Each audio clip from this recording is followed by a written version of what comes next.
Okay, I'm going to try this again and see if I do a little bit better job this time. That's me. There are my shoes. Yeah, hopefully I didn't make you dizzy. Moving the phone back up again. You can see, let's see if I can see this. The sun is shining right here. Clean my bench and my little bird bath, which is very pretty. And then still waiting to put in my rose over here. And I'm walking over to my orange, which is looking pretty good for the moment. Still, let's see, still don't see any buds on it yet. This is like the orange that never blooms.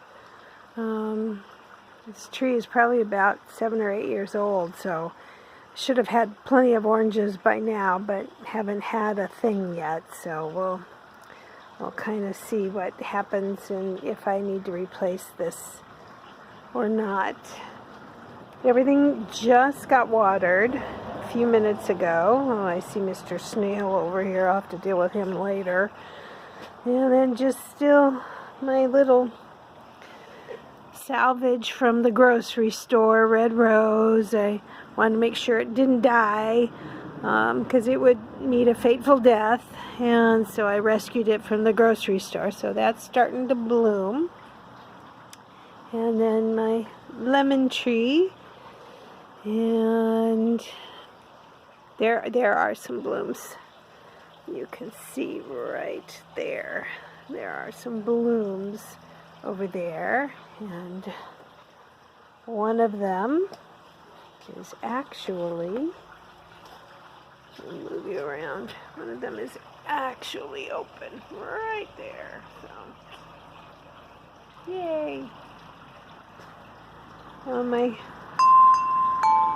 little wind chimes there, and my Halo Sweetie is blooming. Let's see if I can get a close-up of one of the... You can see it's got like a little bit of dark around the, I don't know, in the center, and that's sort of the halo effect that they're talking about, that they bred into this rose for Halo Sweetie. So that's that. My lime tree,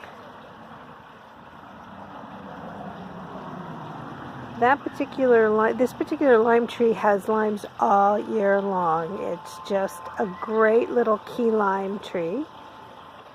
And hummingbird feeder. And again, my sequoia gold here, just blooming away. I am starting to get the dreaded Hoplea beetles. I was hoping I would escape those this year, but no such luck. This is my uzu tree, which is a citrus. And there you can see some blooms on it. And I'm still checking for citrus leaf miner, which just did a number on it last year, on all of my citrus last year, and I'm still checking for psyllid, so I'll get my little loppers out and not the kind the eyeglass kind, and double check and see what I've got going and if anything appears. Then over here again is my flamingo dancer. Brother Cadfael had one bloom. We got to 93 degrees this week, so of course everything that was in bud just kind of bloomed open and died. So there's Brother. He has a scent to just die for. It's so nice. Probably my best smelling rose. I see a Hoplea beetle in there, I think. I hate those things. Anyway, but there's more flamingo dancer. I'll move around over here, And I was able to clean my little bird bath and stuff. The blue jays really like this one for some particular reason. They probably have a good lookout view. So there's kind of my back of my yard over there. And oh, the brother is really coming into his own over there. You can see. And then again, my flamingo dancer. And there is my space where a rose is going to go. And there's my maroon 8. And more of flamingo.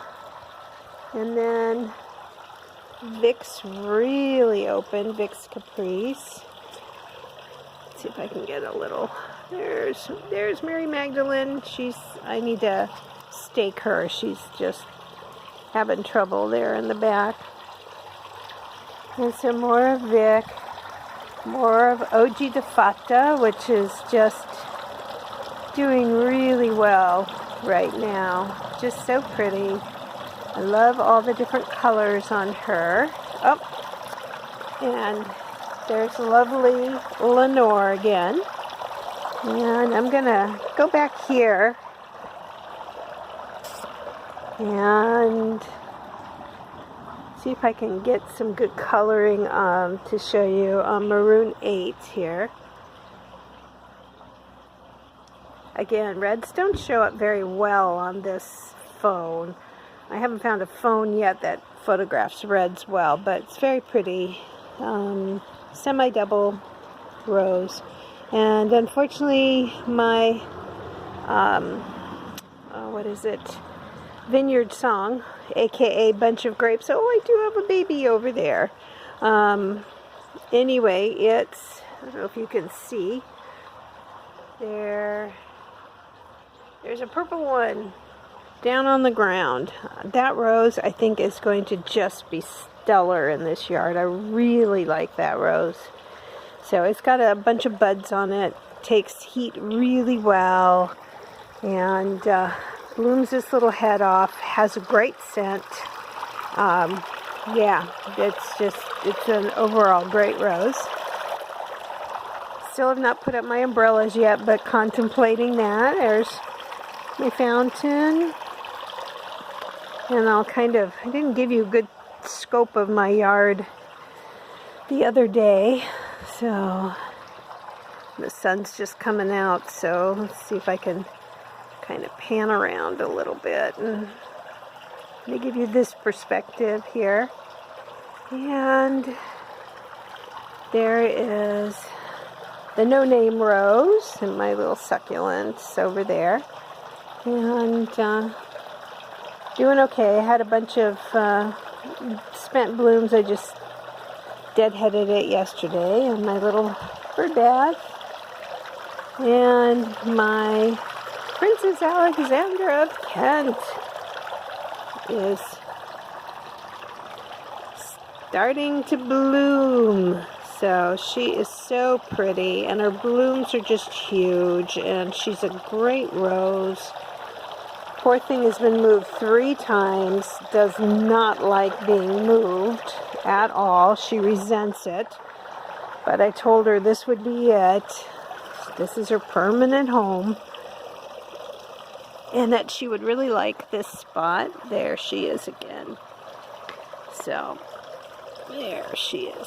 We'll prune her up to look a little bit better. I just wanted her to get roots in and settled before I did that. And there's more of my peppermint parfait, which is just such a pretty little rose. You can see right there the different cream and pink and white colors that it has.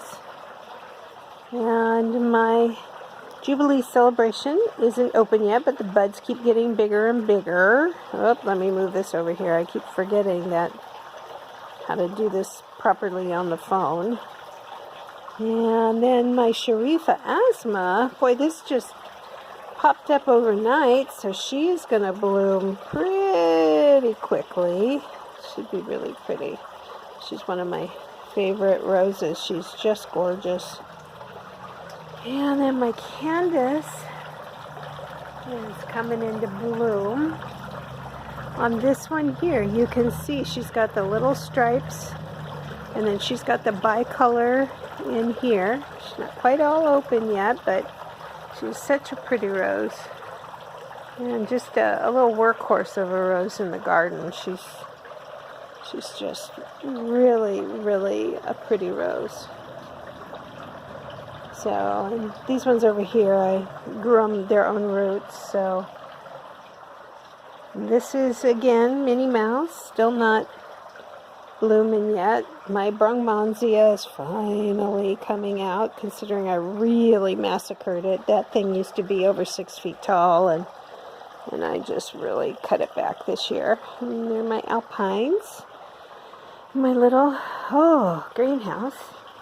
You can see, whoa! You can see that our tomatoes are starting to take off. There, hopefully I didn't jerk you around too much here. And I do have some buds. I've been threatening this thing that it was going to go. Still looks like, to me, it has a potassium deficiency, so I'm going to feed it again and try and see if I can correct that. That's what these leaves are kind of looking like. So we'll see how that works. And the wind is blowing with the tablecloth off my little table and chairs, which is just a lovely little spot when you're not getting eaten by mosquitoes or whatever to sit. And again, my herbs are going great guns.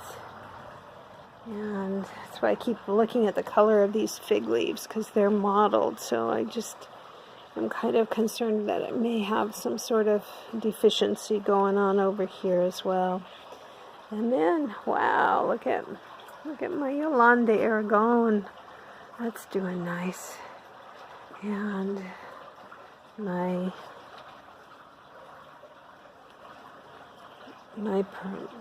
whatever it is, Marquesa Borchella, sorry, I always pronounce her wrong. I think she's doing really well and starting to finally take off. And my Portland from Glendora, which is a found rose, guess where it was found? It was found in Glendora. Glendora Altadena area. Ooh, I got a little bud. And it does great, and it's an old rose. And so then I'll just pan on over, looking up there, and you can see, usually since this is Easter Sunday, usually this is when I get the best blooms, is whenever Easter falls. And it doesn't matter the date of Easter, it's usually on Easter Sunday. So you can kind of see everything all in bloom and looking quite nice. So that's for the back, sorry. Now we'll move on over to the front.